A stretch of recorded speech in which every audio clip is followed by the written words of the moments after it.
کٹائی شروع ہو گئی تھی۔ کڑکتی دھوپ اور لو کی وجہ سے کسانوں کے جسم سیاہ ہو گئے تھے اور عورتوں کی مٹکیوں میں گھی ختم ہو چلا تھا کہ ہر کٹائی کرنے والے کو پاؤ سیر مکھن روٹی پر لگانے کو چاہیے تھا۔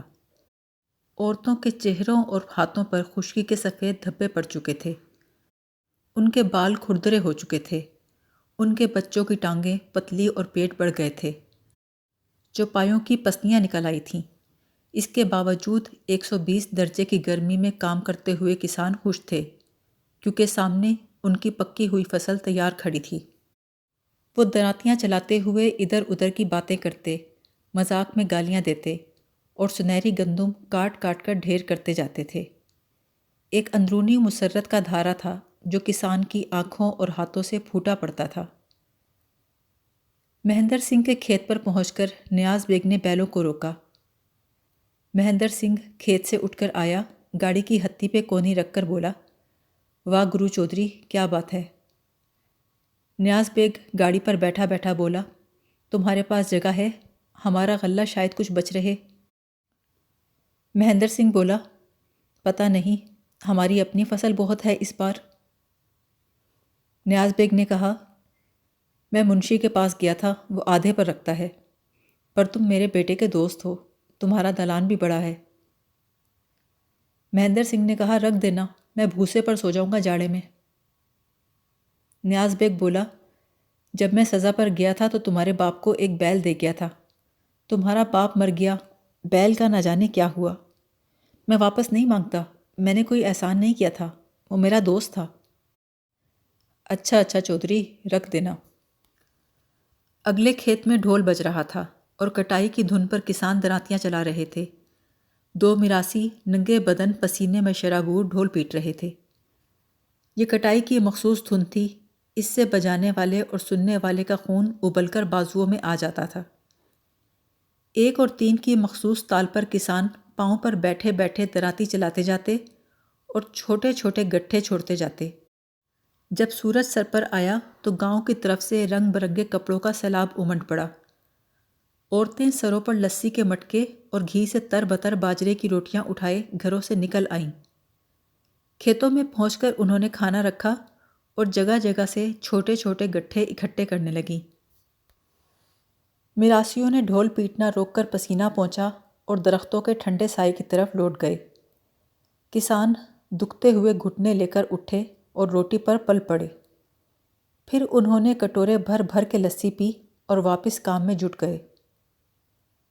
سورج ڈھل رہا تھا تو مغرب کی طرف سے بادل اٹھے۔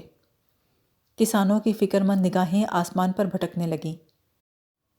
ان کی آنکھوں میں دن بھر کی مسرت اور سکون کی بجائے خوف کی جھلک لہرائی۔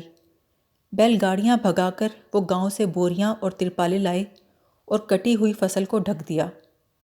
رات بھر وہ جاگتے رہے، فصلوں کے گرد پھرتے رہے۔ رات کے پچھلے پہر جا کر مطلع صاف اور پرسکون ہوا۔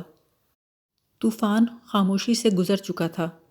کسان 2 گھڑی آرام کرنے کی خاطر گھروں کو لوٹ گئے، یہ جانے بغیر کہ سویرے ایک اور طوفان ان کی راہ دیکھ رہا تھا۔ اگلی صبح گاؤں کی فضا پہاڑی جھرنے کی طرح شفاف تھی۔ سورج ابھی ہاتھ بھر اوپر نہیں آیا تھا۔ بیلوں کی گھنٹیاں بج رہی تھیں۔ انہیں کھیتوں میں لے جاتے ہوئے کسان ہنس ہنس کر باتیں کر رہے تھے، لیکن جوہڑ کے کنارے پہنچ کر ساری آوازیں رک گئیں۔ نیاز بیگ بھی بیل لے کر نکلا تھا، پر گھبرایا ہوا واپس آیا اور بھوسے کے ڈھیر میں چہرہ گاڑ کے بولا، کواڑ بند کر دو، تالا لگا دو، کسی کو مت بتانا، کوئی پوچھے تو کہنا یہاں کوئی نہیں ہے۔ نعیم باہر نکلا۔ شیشم کے بڑے پیڑ کے نیچے 10-12 فوجی ٹرک اور لاریاں کھڑی تھیں۔ پولیس کے سپاہی ہر طرف سے کسانوں کو ہانک ہانک کر لا رہے تھے۔ ایک انگریز سارجنٹ نے شستہ اردو میں ہجوم کو مخاطب کیا، اپنے ملک کی حفاظت کرنے کا فرض ہر ایک فرد پہ عائد ہوتا ہے۔ جنگ تمہارے ملک اور تمہاری حکومت کو تباہ کرنے پر تلی ہوئی ہے۔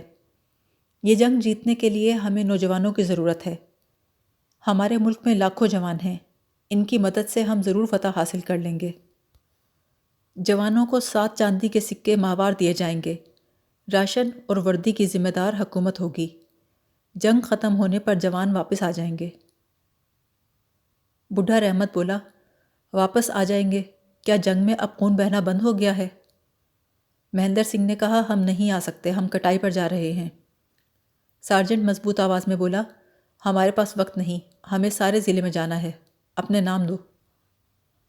ہجوم میں سے کسی کی دبی دبی سی آواز آئی، سارے برس ہم نے محنت کی ہے، ہم نہیں جائیں گے۔ فوجی افسر نے جیب سے کاغذوں کا ایک پلندہ نکالا اور سپاہیوں کو حکم دیا کہ جوانوں کو پیش کریں۔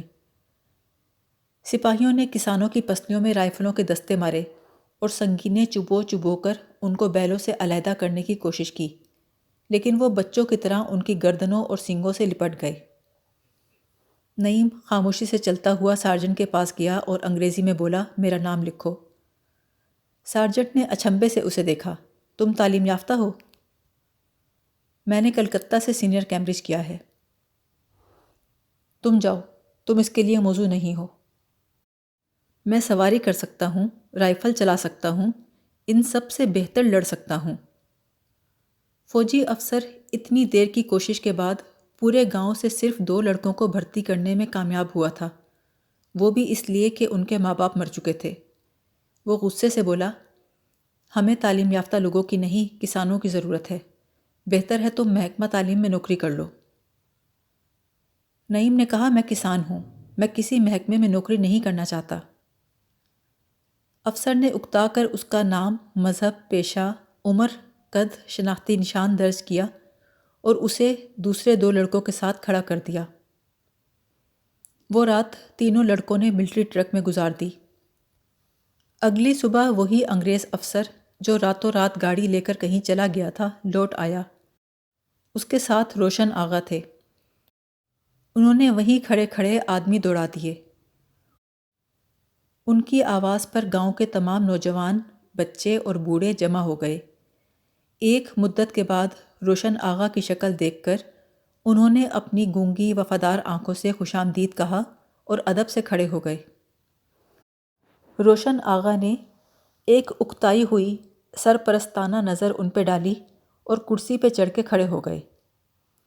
ایک مختصر سی تقریر میں انہوں نے ہندوستانی کسانوں کی بہادری، حکومت برطانیہ سے ان کی وفاداری اور جنگ کی ہولناکی کا ذکر کیا اور آخر میں جنگ پر جانے والوں کے خاندانوں کی دیکھ بھال کا ذاتی طور پر ذمہ لیتے ہوئے فیصلہ کن لہجے میں بھرتی کے لیے پیش ہونے کا حکم دیا۔